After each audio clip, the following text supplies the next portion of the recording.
Welcome back to another hour of Scotch Hour. I'm Noah. And I'm Jesse. All right, this is episode 149. I think we have a great lineup here. First, we're going to start off with the new release as the very first one in the series of the Ardbeg Anthology, which is the Harpy's Tale, 13-year. From there, we'll have our shout-outs, get-togethers. Then we will go do our restaurant review, which is the Taziki Mediterranean Cafe, followed by our Smarter Challenge being on Operation Highjump and Admiral Byrd, Richard Byrd.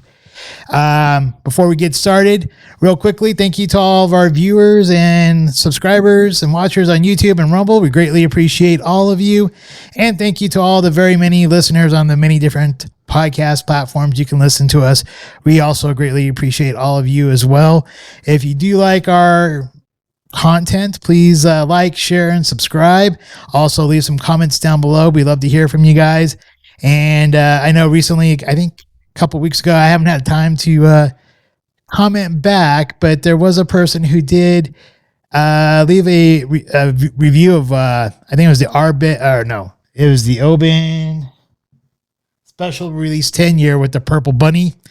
Thank you for that comment, by the way. If you're listening to us still, we appreciate your point of view as well. And I'll have a comment for you soon. All right. But I guess with that, let's go ahead and get ready to rumble and jump on in.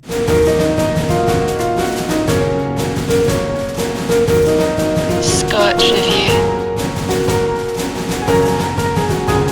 And this is the Ardbeg Anthology, first in its series, The Harpy's Tale. And one of the things they write right here on the box is it is a marriage of whiskey matured in sweet Sauternes wine casks and together with classic Ardbeg aged in ex-bourbon casks. Notes of, and this sounds interesting, smoked lemon peel, sour alongside balsamic vinegar before fresh apricots roll and bank into notes of tarry rope. First imagined only as a flight of fantasy, this is a spirit that achieves the ultimate equilibrium between sweetness and smoke. A rare beast, Ardbeg indeed.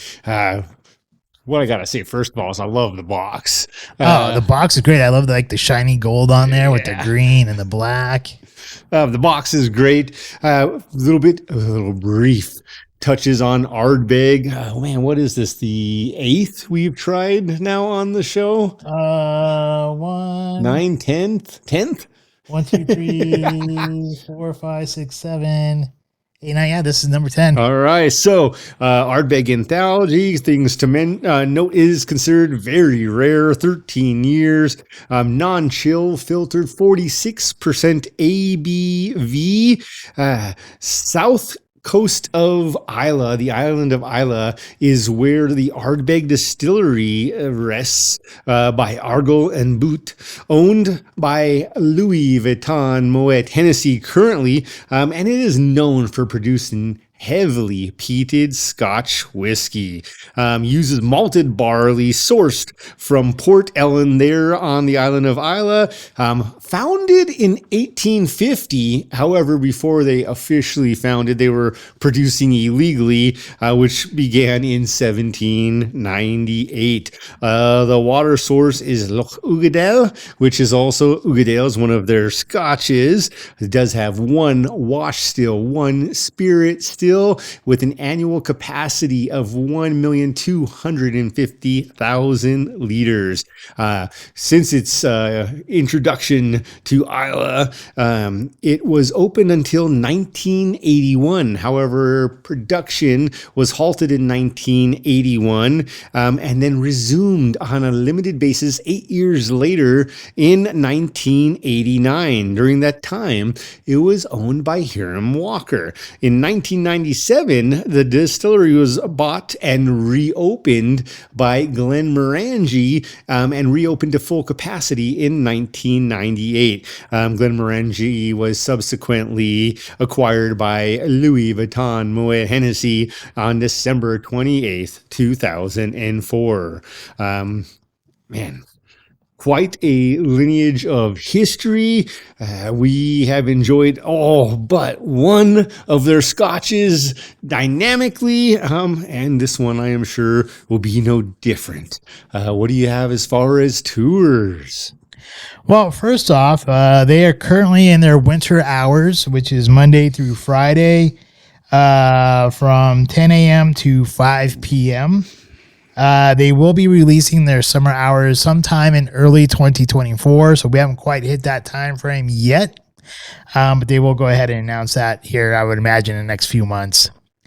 They do offer what's called before I go there too, their visitor center. It is fully accessible for those with limited mobility, but they do warn that because it is an old distillery, getting to some of the areas or some of the tastings might be more challenging than other areas. And so just to be aware of that if you do have some mobility issues. They do offer currently they're only offering the classic production tour. This is 20 Great British pounds. It lasts about an hour and 15 minutes. And it says the time is at 10:30 a.m. or 3 p.m. is when you can sign up for that classic productions tour. They still do have what's called the Rocktails. This does not require any booking whatsoever. So you can go in there and here you can try delicious Ardbeg cocktails. Also, they have the do-it-yourself tastings.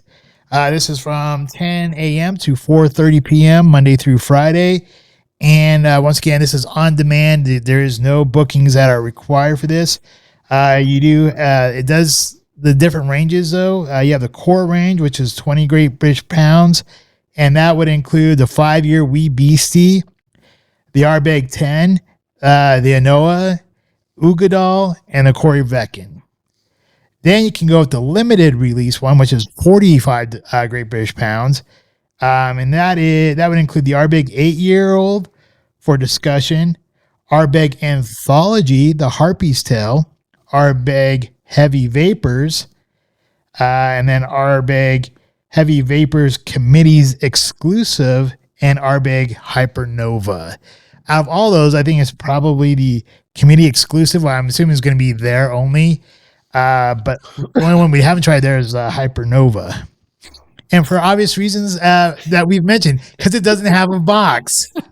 That's just ridiculous. It is a sweet bottle too, and I am sure it's phenomenal. Like, part of me wants to go make a box, right? Like, go design one, have it printed, make it, just so I have a box to put it in, because I'm sure it's phenomenal. And then they have the Old and Wise tasting, which is 50 Great British pounds. It's the Ardbeg Trebon 19-year-old batch 4, Ardbeg Trebon 19-year-old batch 5, and the Ardbeg 25-year-old. And then after that, there is the PD Path to Maturing tasting. This is 130 Great British pounds. Includes the Ardbeg Very Young, Ardbeg Still Young, Ardbeg Almost There, Ardbeg Renaissance, aka We've Arrived. And then there is another one, which is the Ardbeg, which includes the Ardbeg 19-year-old batch 1 from the Trebon, batch 2 of Trebon, and batch 3 of Trebon, and that one's 200 Great British pounds. That would be the one I would probably be up for, because we tried one from batch 1 and we know it was amazing. Was that batch 1? Yeah. Okay. I didn't realize that was batch 1. Batch 1.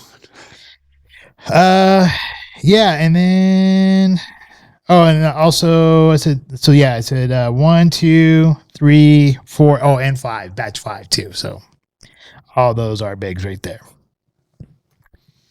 Outstanding. Well, one of the things that Ardbeg has done really well with some of their boxes in the past, the Heavy Vapors being one example, the Ardcore being another. So they have some great tales that they like to put on here. And I'm going to read this tale very quickly or rapidly. The Harpy's tale. Locals were getting twitchy about mysterious disappearances. There's an appetite for all things rare at Ardbeg. Duga, head warehouseman and novice ornithologist, lays claim to the rarest of encounters whilst tracking down the supposedly winged culprit of an undergarment theft. Believing it to be a resident golden eagle nicking the knickers, he set up the Mole of Awe to crack the case. But when what transpired was a meeting far rarer than any feathered fowl. Binoculars and bottle safely stowed, the eagle-eyed Dugga lay in wait. Suddenly a shrill screech pierced the air, and without warning, a wingtip revealed itself. The folk back at the distillery are never going to believe me, he thought, and he was right. It was no eagle, it was a harpy, the head of a human and the body of an eagle. It's said to control storms with the flap of its wings, but as we now know, it's more interested in hosiery and hurricanes. Returning to the distillery, a bottle of Ardbeg lighter, his story remains just unbelievable to this day. Whiskey matured in sought-after Sauterne wine cask meets Ardbeg matured in classic ex-bourbon, bottled in tribute to the lesser-spotted Isla creature. The Harpy's Tale is the first delicious addition in the Ardbeg Anthology collection. Stole his knickers. Dang, man. What's up with that, Harpy? Hopefully they were, and weren't too fancy. All right. Well, without further ado, we'll look into this. The box, again, is great. They've got gold foil pressed into it. It's got texture for the feathers of the wings. In the Ardbeg crest itself, I love the fact that the dog and is holding on to the britches. Yeah, I was like holding on to the britches. Like, hey, he was a bottle of Ardbeg lighter in the story. I think that means he drank it. He might have had a few things to make up. As we open it up, great detail even on the inside of the box. Nice thick stock. This is not just paper, but it's not cheap cardboard. It is a beautiful box in all ways, and it's got that Glenmorangie style, makes sense, holder for the top of the bottle within the box. Okay, so inside the box and right there on the foil right there, it just reminds me of that, I forget the name of the movie, I think it was Road Trip. Did you kill a leopard? I had sex with a woman. It was you kill a cheetah? Yeah, that's what it was. Did you kill a cheetah? She gave him her knickers. All right. Well, the bottle, again, is typical Ardbeg style, but with a little more flair. Great label. Great foil, made to look like it doesn't go all the way up, but it does. Very well done. The story, again, on the back of the bottle. All right. Now, are they going to let us down with the plastic cap and press cork? That's the question. I'm going to probably say yes, because they've been doing that a lot lately. I'm trying to remember if the Ardbeg 19, the trial bus had a plastic top, and I think even it did. Yeah, I think so too. But we're going to find out very shortly here. Great foil. Plastic Ardbeg top, but wait. Real cork. Real cork. All Real right. cork, no pressed cork. So we're sitting pretty with that one.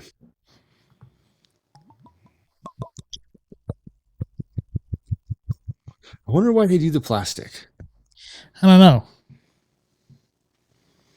It's a good question.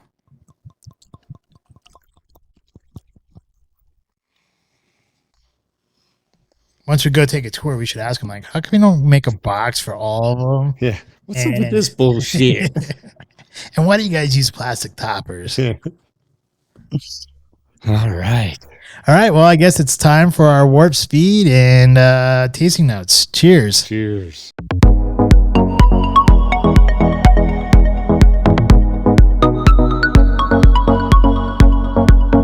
Ardbeg's first release of the anthology collection, the Harpy's Tale.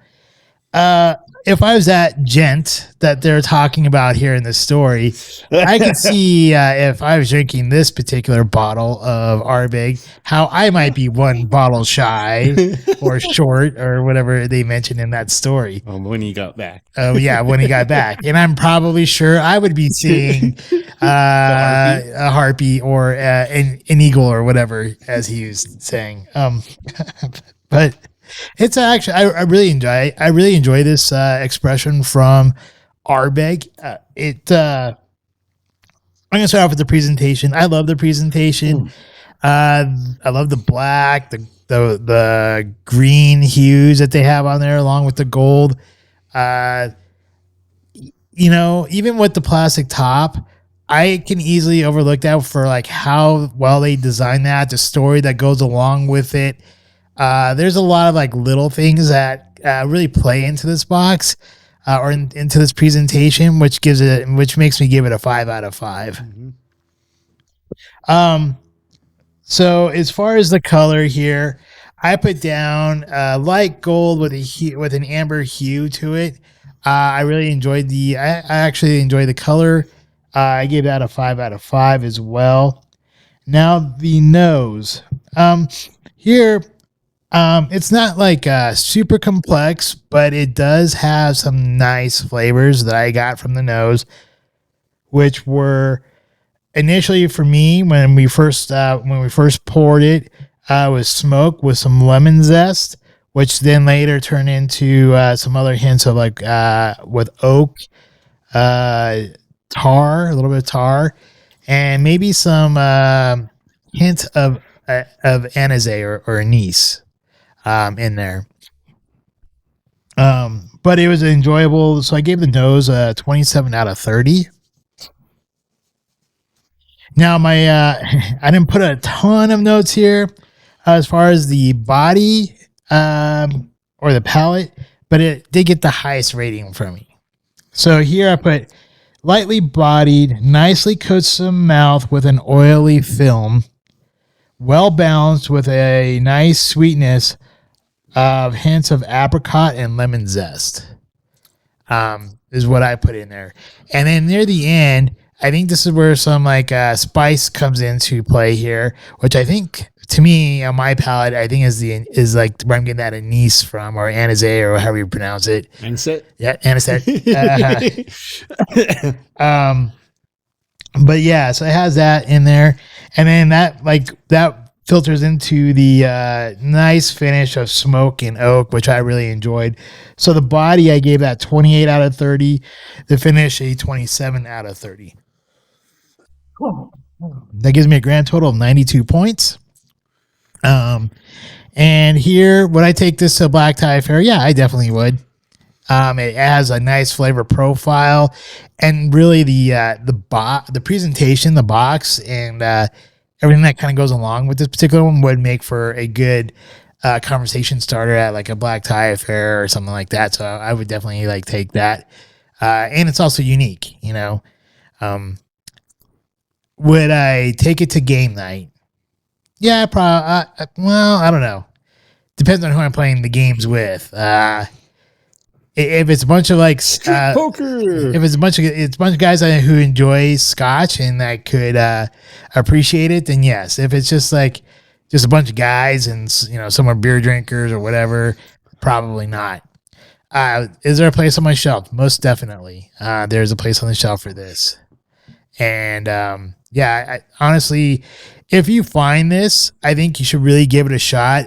What really makes this Scotch kind of like turn out for me is that they did use the Sauterne casks, and Sauterne, like Sauterne wines are kind of like more like French dessert wines, so they have a really nice sweetness to them. And I think that's what kind of brings out the apricot sweetness with some lemon zest in this particular Scotch, is from those Sauterne casks, which I really do enjoy.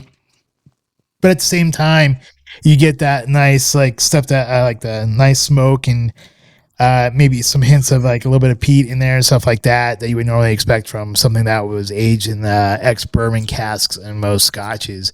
So it does have a really nice blending to where the flavors commingle together very well. And with that nice oily coating that it puts around your mouth, that kind of lingers even after the finish, really makes it an enjoyable dram. Dude, I'm right there with you with the presentation. I can overlook the plastic topper if for no other reason than all the detail they put in the box and the bottle. The box, for example, it's probably pretty hard for you guys to see unless the light catches it. You've got the gold foil, and then there is detail work. So the cardboard is pressed out to give little points of focus, if you will. One being the dog pulling on the laundry, one being the gentleman, and the third one is the Ardbeg distillery along the waterfront, which I just think is phenomenal. Like when that caught my eye, I was like, that is awesome. Like that's the water. It's on the waterfront. That's the distillery. Well done. Great job with the box, with the bottle. 5 out of 5 for presentation for me. Color, man, this is such a unique color to me that I'm going to go and I'm going to call it polished gold. It's one of those things where you get a medal, whether that's silver or like the coins we flip from time to time to decide which scotch we'll be drinking, or that we polish, or any number of things. But that is what color I get from this, is this polished gold, something that looks like it's been cared for, non-chill filtered. 5 out of 5 for color for me. Now for the nose, I got some very similar hues and a few different ones. For me, right off the bat, peat, smoke, and a little bit of almond. And then a little bit of oak and a little bit of lemon peel. So that's where you mentioned the lemon zest, I believe. For me, man, I gave the nose a 28. I dig the nose. I think it is clean and fresh. It's got enough of the peat and the smoke that I expect from Ardbeg, but man, has it got a great scent all around. So 28 for me on the nose. On the palate,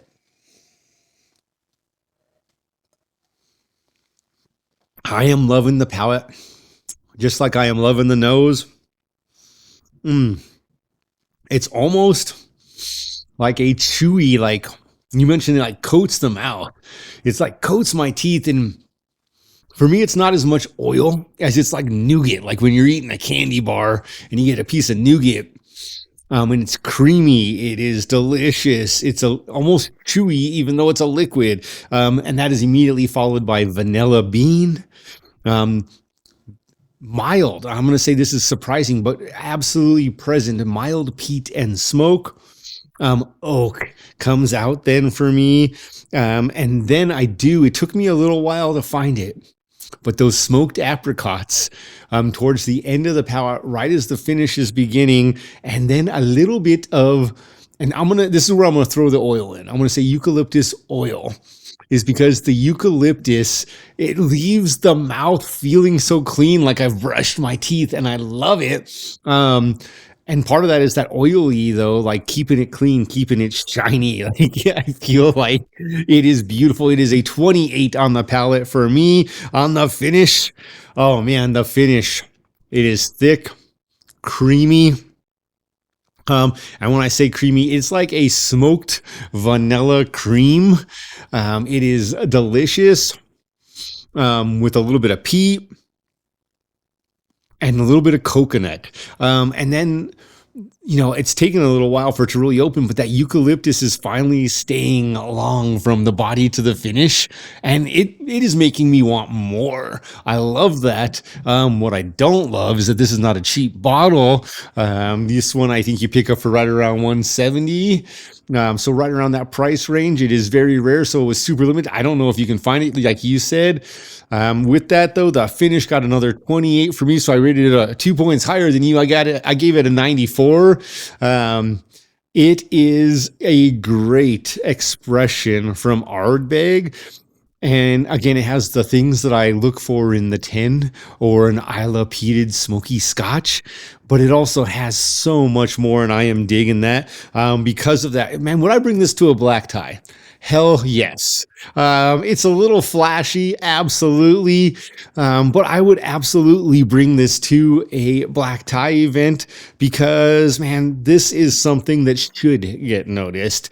And you are not going to go wrong unless you have somebody who just doesn't care for peated or smoked scotches, because otherwise it has got the body, the creaminess, and everything else that is, it's almost easy to overlook the peat, or I should say overtaste the peat and smoke with this scotch. So absolutely back tie, right there with you with game night. If it's a special event type of game night, like New Year's Eve, Christmas Eve, somebody's birthday and a game night, or something where you're going all out and it's one of those murder mystery parties and people are dressing up and you're planning on being there a while, then I can see this being something that is an addition to appies and foods and tons of fun. So game night, yes, if it's a special event. Finally, is there a place on the shelf for it? Yes. If you find it, do pick one up if you enjoy a peated and smoked scotch in particular. But otherwise, if you're a fan of Ardbeg and you didn't get it, see if you can find it before it is gone.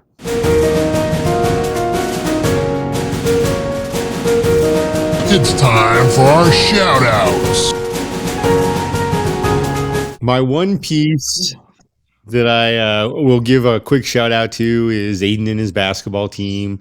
Man,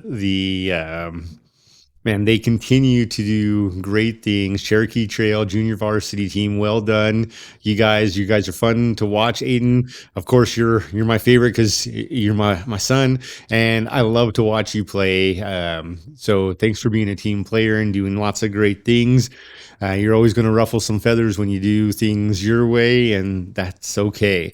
But yeah, my shout out to Aiden in there. That it's a 6A team. I didn't know they brought 6A back until Aiden was talking about it with neither did I. yesterday, and I was like, oh, okay, so it's not 5A anymore. You're a 6A team. It's a big deal. So congrats. All right. Well, mine is going to go with "Don't Mess with Texas." So, unless you've like had your head buried in the sand or anything, there's been a big dispute between Texas and the federal government on the control of the border and trying to keep people from crossing into Texas illegally.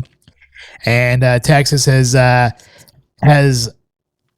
done very well with utilizing its state's rights by pointing out what is the supreme law of the land, which is the Constitution, and how it can defend itself from the dereliction of duty by a federal government when it comes to controlling the border.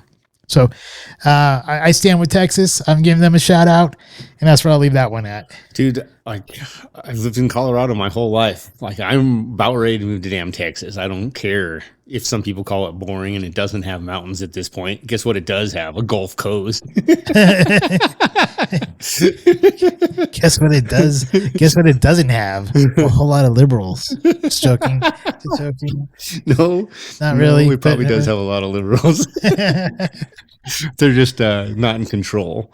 They're not. They're not overpowering certain things. Which, thank God, somebody is, as you mentioned, doesn't have their head in a hole. All right. I guess I'll do my get it together first. I have two real quick get it togethers. They kind of go hand in hand, maybe, possibly. I'm not really sure yet. But maybe in a few months down the road or later this year, we may find out if they do go hand in hand. But the first one is going to be health insurance companies who have been adding for 2024 have been putting into their policies that they will not cover any injuries or anything or illnesses that are caused by war, whether they're declared or not declared, riots or insurrection. So if any of those things happen and you happen to get injured, the health insurance companies are now starting to put into their policies that they will not cover those kinds of injuries or illnesses. Well, let's just call California up, and I'll bet they'll cover it. Yeah, possibly. But you have to be illegal, though. You have to come over illegally. Okay, so Or I guess you can't say illegal. So you get full coverage, and you don't have to worry about these new clauses if you're illegal and you're in California. But if you've been here your whole life legally and you're paying for your insurance, then you're excluded. Correct. I think that's how that works. Yeah, I think that's how it works. That's a little crazy to me. And then the other one, like I said, may or may not go hand in hand, is that the U.S. Navy has now waived that their applicants no longer have to graduate high school or have a GED to bolster their numbers. Now, I'm not sure if they're trying to bolster their numbers because their recruiting isn't going well, or if they're trying to bolster their numbers because they anticipate us going to war soon. Hopefully, knock on whatever you can knock on, we do not go to war. I don't think anyone wants to see that kind of reality. But I guess if it happens, it happens. And then we'll know for sure why the health insurance companies have put those clauses into those policies. Yeah. But in any case, they got to get it together. I don't think the Navy should be accepting people who they shouldn't be dumbing down their servicemen, and I don't think the insurance companies should be voiding out something like that. But I can understand why, because teaching insurance, more so life insurance, there is a clause about catastrophic events, and war is usually an exclusion. So this has already been well known for life insurance, is that they do exclude death due to acts of terrorism and war. So that's already been established on the life insurance side. I think they're just now establishing it maybe on the health insurance side, which is unfortunate because, at the same time, though, if there's a mass amount of people dying from it, that would wipe out the insurance industry altogether anyway. So I could kind of see it from both sides, but it's something for people to be aware of. All right. Where do most of those riots take place, too? Blue cities. California? Yeah, California. There was in Minnesota, New York. I know there was a couple in Denver. I think they bled onto I-25 or 220. Well, one was on 225. I think some guy got shot. Wow. So much for his life insurance. Well, my get it together is just piggyback right on yours there with the Navy. Like, don't dumb it down. And really, it's super interesting to me because one of the benefits of going into the military typically is a free education. But if you don't have a college degree or a GED, you can't get high school or degree? a high school degree or GED. You can't get into college. Right. So maybe that's why they're doing is actually to reduce their expenses. Maybe so. Maybe Who so. knows? But I agree. Let's not dumb them down. We want our protectors, the ones our tax dollars are paying for, to be bright and strong-willed, not crying at the sight of anything that is unforeseen.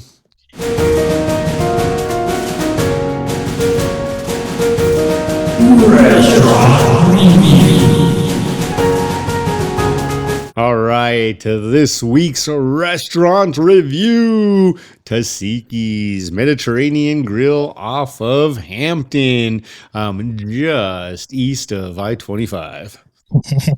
And they're your friend in the Mediterranean food business. That's right. If you guys know about Shane Company's old commercials, that would make sense to you. But if not, sorry. First of all, getting to the place is not exactly super easy.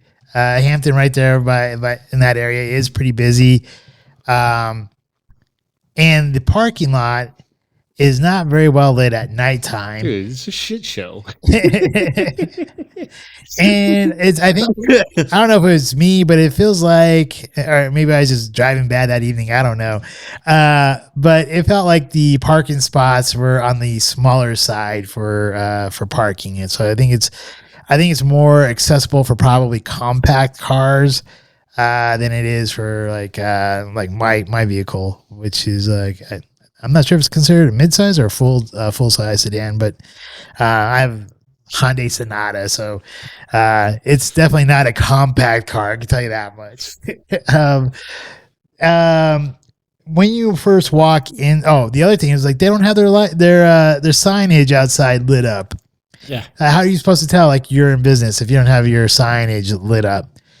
And then when you do walk in, it actually doesn't look bad for the style of restaurant it is. But my question is, and I know I talked to you about it when we were there. I wasn't quite sure. Is this like it's almost like some kind of weird, uncomfortable blend of fast food meets sit down dining, and in here, like when you walk in, it looks nice, has like a nice decor in there, but you walk up to order your food and you pay up front, and then they ask for a tip there. And if it's like this is where I think it gets confusing because if it's like a fast food place, I don't want to tip a fast food place. But if it's going to be like a sit down place, because like when you go to your seat, they already have your silverware rolled up there. They bring you your food and they clean up the plates afterwards. So that in that case, it's more like a sit down place. So, like I said, I think it's kind of like an uncomfortable in between. And I think if you kind of know about it beforehand, you're all right. But if it's your first time there, you don't know like if you should be like for me, fast food, I'm not going to like want to tip. But if it's a sit down place, I have no problem tipping. So that's why I say like it's kind of a weird in between thingy there. But overall, I did like the interior, and the staff seemed fairly friendly. And they didn't interrupt you while you eat or anything like that. The food, I did order. I think it's the pick your plate combo or something like that. Build your own feast. Build your own feast. Thank you. Because I know you got the same thing, but I went the different route to what you did. So I went with the grilled steak, the Greek salad, and the red potatoes. And I'll tell you what, my favorite part of that whole meal was the salad. The Greek salad was great. I love the dressing that they had for it. It had the the olives and the vegetables seemed fairly fresh, like really fresh. My second favorite thing on the dish was the red potatoes. For some reason, those potatoes tasted really great. Really great. They had like enough butter or oil to it with some salt, and it was just they were perfect.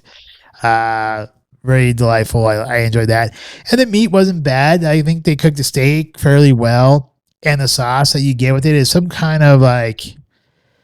I don't know. I want to say it has like horseradish in it or something like that. I mean, you took a bite of. I think it's horseradish. But whatever whatever they have in that sauce with the horseradish, it actually made the steak taste really nice. This was actually the second time I've been to this location.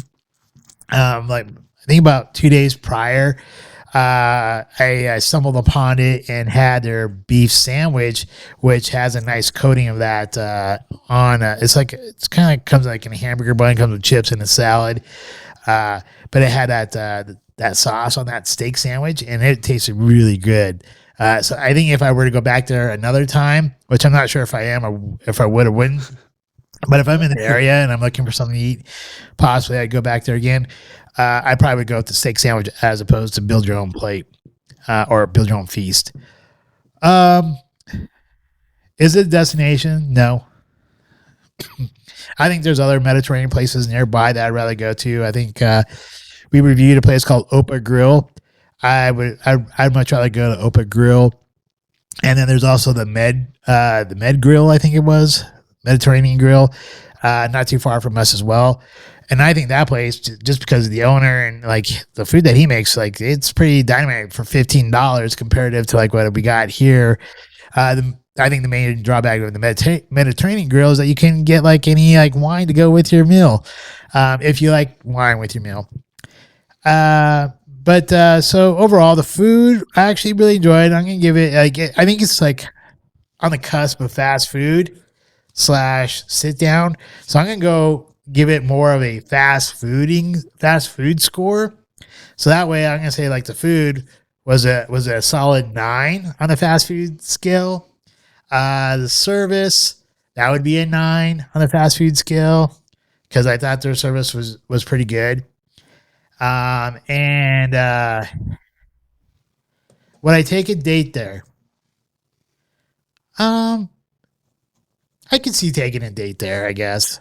But it wouldn't be a place I'd go to automatically. It'd be like if it's on the way or if it's close to something that we're doing in that area, I could see taking someone there. Would I meet a friend there? Definitely. I would meet a friend there. And yeah, I'm not sure what else. But overall, fast food scale wise, I give it a 9. If I were to go to a sit down area, I'd probably give it more like a 6 or a 7, maybe 6. Maybe, I don't know, 6, somewhere between 6 or 7. Just because it's not quite full service sit down. Yeah, but I still like the food though. The food still get the same. Well, the food probably get a lower ranking because I think sit down restaurants sometimes you get much better food. So that probably dropped down to a 7 too. So just to keep it simple, fast food side, I'm giving it like an overall 9, but not destination. Taziki's Mediterranean Cafe. Build your own feast. I did as well. I went with the grilled lamb. So as you pick your protein, the price does vary based on the protein you pick. And so with the grilled lamb, it was $16.99. I went with the Mediterranean salad and the red potatoes and a Blue Moon beer. Overall, the salad was also my favorite part. The salad was great. The lamb was a little tough. You gave me a bite of your steak, which was phenomenal. I wish I'd gone with the steak. The potatoes were very good. It did, even though they had 2 options of wine in little mini bottles and a few options of beer. It's very limited. But overall, like the exterior environment of the place, as mentioned, it's not easy getting into. If there's traffic, it's probably a nightmare. At night, it's even worse. That's its biggest ding right there. Like the parking lot and the environment is a 5. It feels less safe than a damn Taco Bell parking lot. At least Taco Bell parking lots are. Yeah, I agree. And I didn't give a score to the outside. So if I were, it would be 5. The atmosphere on the inside, though, I did think was pretty nice. It was simple. And it is, though, they're in that middle ground of it's not quite fancy sit down restaurant, but it's definitely classy for a fast food restaurant. Ultimately, it was comfortable. I gave it an 8. So atmosphere at 8. The food was really good. Again, the salad was my favorite part. If it was all based on a salad, it would be getting a 10, but it wasn't. So with that, with my lamb was just a little disappointing, even with the sauce. But altogether, food, a solid 8. Value also gets an 8. It wasn't dirt cheap, but that salad, like I gotta keep going back to the salad. The salad was delicious. If I went back, I would probably literally just get a salad. Because that Mediterranean salad was fantastic. So value an 8. The service, I'm right there with you for that weird in between. Fast, fun, and friendly they were. Brought the food to the table, polite, quick. Also cleared the table. Service overall a 9. So for my total, that gives it a 7.6 out of 10. Would I meet a friend there? Yeah, if I'm in the area. Would I take a date there? Also, yeah, if I'm in the area. Is it a destination? No.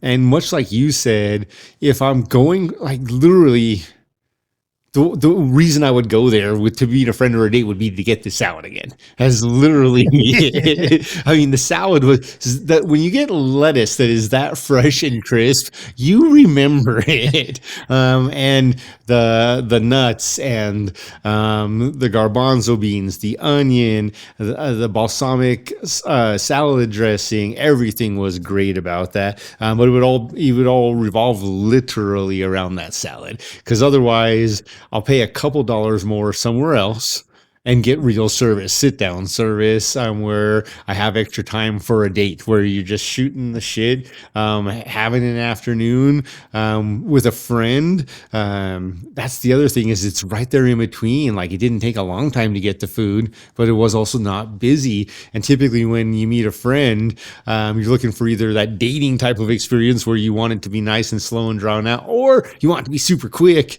I don't know that I would trust this place to be super quick if I was on a work lunch. But other than that, man, it was good. 7.6. If you're in the area and you feel like some Mediterranean food, I would say, do try it. I did think that the piece of steak you gave me with that sauce was phenomenal. So that would also be something ultimately long-term I would probably try, but the salad all the way.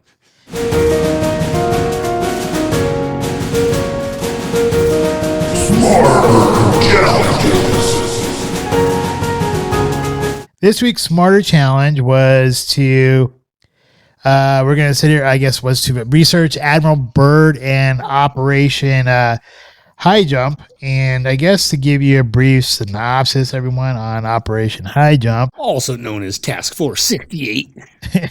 Right.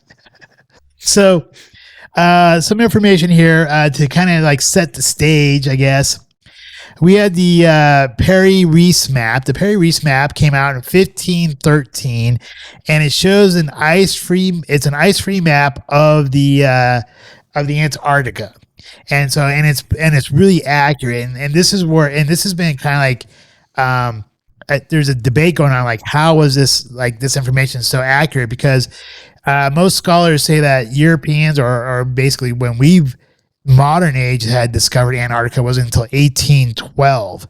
But it does say on the Perry-Reese map that it was compiled from other source maps that date back to maps that were located in the Library of Alexandria in Egypt. So this becomes really important because when Admiral Byrd is there, it's all ice, right? It's all iced over. In 1812, it was all iced over. So as they sit here, these maps have been accurate, and as like some of the ice caps have been melting, it's been revealing these lands, and the Perry-Reese maps have been accurate. So there must have been a time when it was all melted. And these were maps of from Alexander, back in Egypt. So we're talking about 1513. You mean the last time we went through a phase of global warming? Yeah, exactly. Damn Egyptians for using fossil fuels and causing problems. So, and the other things here is some people call this area of Antarctica also the Illuminati's playground. And there's supposedly 3 alien motherships that are located there, where at least 2 of them are known to be in the New Schwabenland or New Swabia, which was controlled by the Nazis and is still controlled to this day by Germans. So anyways, Admiral Byrd, he was the very first aviator to fly over the South Pole, where he did see a hole there in the middle of the South Pole, like right where the South Pole is. I think it's 1 degree south of the South Pole mark is where this hole is. And then after he flew there, he went back to the States or whatever. And then the military had late 40s, right after the war was over, they had him go down to Antarctica with an armada of ships, which happened to be Operation Highjump. And when he came back to Antarctica, he flew into the hole, and they were maintaining radio contact throughout this time from the U.S. base called Little America. And when he went into the hole itself, there was 3 hours of no radio data or no radio connection at that point. So all of his flight information, nothing was there, or there's no recording from the flight data for those 3 hours.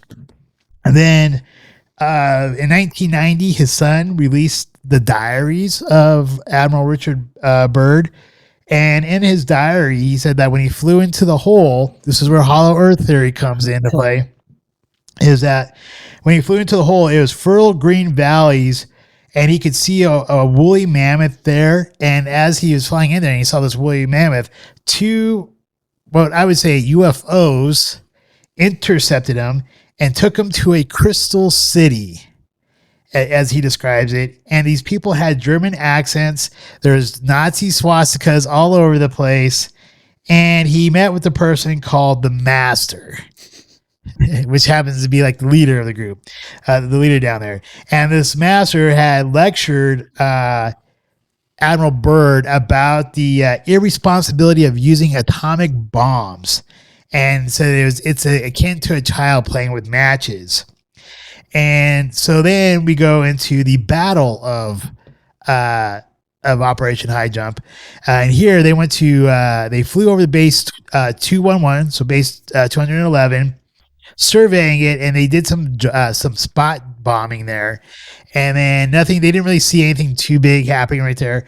But this is one of the locations where one of these alien weather ships is supposed to be, and on day 2, he sent like a mass majority of his like bombers to go in there and bomb the crap out of this place, and all these planes fell off the radar. Like they all disappeared off the radar, never to be heard from again, never to be seen again. They just like disappeared.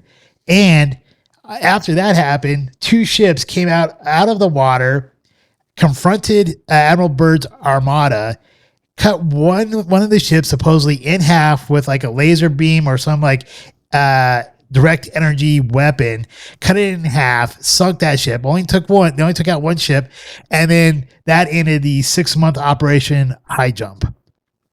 And at that point, Admiral Byrd, when he got back to the States, said that if we don't stop doing what we're doing with atomic bombs and stuff, we're going to go up against an enemy that has ships that could go from pole to pole within minutes, and we're going to get destroyed, because he saw it happen. So, anyways, that's kind of the synopsis there. All right. Yes. 1946, 1947. And the other pieces about this is that the whole purpose was politically listed as to evaluate the ability of personnel and equipment to function in extreme polar conditions, and then also test the feasibility of building permanent stations on the continent, which we have not done. So I guess it wasn't possible, even though if you look at the film done by his military crew, they make it look like, oh, we're just having a blast swimming in the water and all these different things. And Right. I'm like, I call BS, man. It was organized by Rear Admiral Richard E. Byrd. And his other primary mission along here was to increase the knowledge of the area's electromagnetic, geological, geographic, hydrographic, and meteorological propagation conditions. So what all's going on? And it's always interesting that,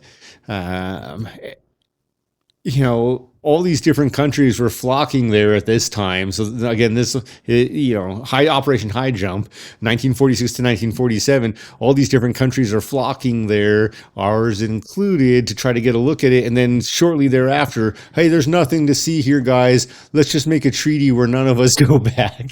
It's kind of like the moon. What happened and what didn't happen? Like, let's get real. Yeah, you bring up a good point there, because they did have that treaty. Now you have to get like special permission to go there, and like you do have the weird part is you have like heads of state that go down to Antarctica. You have like religious leaders that go down to Antarctica, and there's something going on down there. And there's obviously there is a German base there, but they're saying it's underground. In fact, in my notes from this interview of this guy who's like done like massive amount of research there and wrote some books, he said that base 211 near Schumacher Ponds, also the location of one of the alien ships, Germans have never left and still control the Neuschwanland area. And this is known as this mothership is a reptilian alien base, is what he calls it. So if you're talking about you start looking into the Nazi Germany and stuff like that, they were kind of like into the occult and all this other kind of weird stuff. And it would make sense that if there is an alien base there, or if the hollow earth theory does hold true, and you can go into a hole there in the South Pole, I don't think any government wants people to like randomly go down there. They're gonna hide those secrets from everybody, I would think. Agreed. I don't know. I mean, what do you think the plausibility of all this is? I think it is 100% plausible that there could be an underground base. That is real. That is possible. I don't doubt that at all. I do question most of the hollow earth theory in the aspect of uh, all of a sudden there's green foliage and woolly mammoth and all these different things. Like, that seems a little far-fetched to me, particularly because if it's warm and it's green, woolly mammoths probably wouldn't be the happiest there. They'd be like, it's freaking hot in here, so take off all your clothes. But woolly mammoths don't take off their clothes. They're just woolly mammoths. I don't think they even got to shed like dogs. But I do think it's 100% possible that there are, I would say it's not only possible, probable that there is one, if not multiple, foreign ships there, extraterrestrial, buried in the ice. And again, what would be the biggest fear? Now let's think about this: a reptilian base under the ice. What would be our biggest fear? Well, that the ice would melt, the reptiles, which are cold-blooded, would become super active and would not only be able to leave their shift, but take over the world. Right? So all of a sudden, I'd be worried about global warming too, even though maps show it's a cycle. Like, this is nothing new. It's going to happen. Right. I do. I agree. It is a cycle. Eventually all the snow will melt. It has nothing really to do with like man-made climate change, I don't think, in my opinion. No, and California, yes, you are underwater when all that melts. Probably a good thing at this point. Yeah, we figured out how to get rid of that free life insurance, free health insurance, all that stuff. Just put them in the water. Seismic. I think it's interesting because, like, with Admiral, obviously Admiral Byrd is like he was he's a well-known man. He's reputable. Is that the right word? Yeah, Yeah. reputable. Yeah. But yet his diary comes out, and when his son released the diaries in 1990s, sometime in the 90s. And there's a lot of doubt about like the truth about what he wrote in there. And also it kind of makes you question, like, if you had these like these super advanced Germans in this crystal city, they were trying to take over the world. How are they going to lecture anybody about using atomic bombs? Agreed. I mean, it seems something like a little bit whacked out there, but the weird part about all this too, I think, is that this, because of what Admiral Byrd's diary talks about, I think it opens up the idea of hollow Earth. It also brings in like the Foo Fighters and stuff like that. Like when the Allies were fighting against the Germans and they saw UFOs, and then supposedly it was UFOs that took out all like Admiral Byrd's pilots. And there's some theories about like how there is a human base on Mars, and it was actually settled by these Germans who were advanced humans, I guess, because of this technology from New Schwabenland. I think it'd be interesting to go tour the area if you could get in, but It's interesting because, like, first of all, we got to consider there's propaganda, this, that, and the other. So if he's worried about the Nazis, then yes, then the super race that's the problem in Antarctica becomes Nazis in his diary. And if he never makes it home, then his diary, truth or fiction, ultimately becomes a tool that the United States can use to go to war or do any number of things. I don't doubt that there could be a super race, but I would say most likely it's not going to be Nazis. Otherwise, they would have taken over the world with that technology. It's not a matter of, oh, well, yeah, let's just stop doing this. War's over. No, it's that whole piece of a supreme. And yeah, they would have taken over the world. Well, see, that's funny you brought that up because they're like in this interview on Coast to Coast AM, this guy he was talking about like how there is a theory out there that the Nazis actually didn't lose the war and they actually have pretty much started to take over the world. It was just the German army that or the German military that surrendered. So like the Nazis, like the Nazi leaders themselves, a lot of them didn't actually surrender. And the SS supposedly didn't actually surrender. It was just like the German military that surrendered. And then you saw like, you have like Operation Paperclip where a lot of these like Nazi leaders like came over to the US. And then you had the same thing happening with Nazi scientists going over to Russia and stuff like that. So yeah, there is that possibility that maybe they didn't actually like lose the war. They just kind of changed the theater of war. I don't know. It's an interesting theory. But I guess by changing it, you would have to like, if you're going to take over the world like that, you'd have to do it in a slow burn as opposed to like a war fast burn. And I think maybe that could be some of the things that we're saying today. Maybe. I don't know. Just a thought. I'm going to go back to if they wouldn't have dragged it out, there would be no point. It's like obviously Hollow Earth. I agree with the woolly mammoth thing. That seems a little bit far fetched, like especially if it's like a warm climate down there. But I don't disagree about the whole Hollow Earth theory because it's not just him who wrote about it. You have like the Hopi Indians and stuff like that. You have like other societies or other groups of people who've like I don't know if it's written or spoken history about like ant people coming out from the ground and stuff like that, right? Yeah, but let's take a different purview from this. What if it's not a hollow Earth? But don't it? But it's a hollow section of the Earth where maybe there was a meteorological event or something else, or the world's huge volcano exploded and created ultimately a giant cavern that is there in Antarctica, deep enough that it's closer to the core and warm and can create all of those other conditions.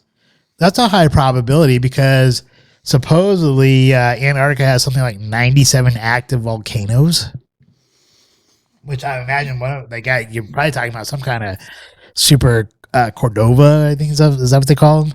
Cordovas. It's kind of like what's over in Yellowstone. It could be. Yeah. But I could see. I could see there being giant underground caves, basically. Yeah. Big enough for a plane to fly into. Yeah, that'd be interesting. Could you imagine just being like one of those people there and being able to see that? It would be awesome. And it's like not hard to believe from the aspect of when the snow would fall, like the physics of it would be heat pressure would keep the snow and ice outside. The cold atmosphere would keep the ice on top of this giant cavern hidden until all of it was truly removed. Yeah. Here's the other thing too. Google Map or like Google Earth, right? Supposedly you can see everything on Google Earth. And apparently right where like this hole is, they have it like covered up. It's just like a big white blob right there. And it's kind of funny because supposedly unless they've updated it recently, you could tell like they just took like a clip of like somewhere else that had like that was white. It just like slapped it on top of it. They didn't try to like Photoshop it to make it really nice and believable that there was no hole. You can tell it was just like a patch job. Like there you go, it's covered up. Now you can't see what's there, which is interesting because obviously there is something going on there. You wouldn't have the treaty of like all these nations saying like no one can go there except for like special dignitaries and obviously like for like regular Joe Schmoes, right? We can't go there and stuff like that. So something's up. And I went out, there's some alien tech, which kind of brings into play X-Files.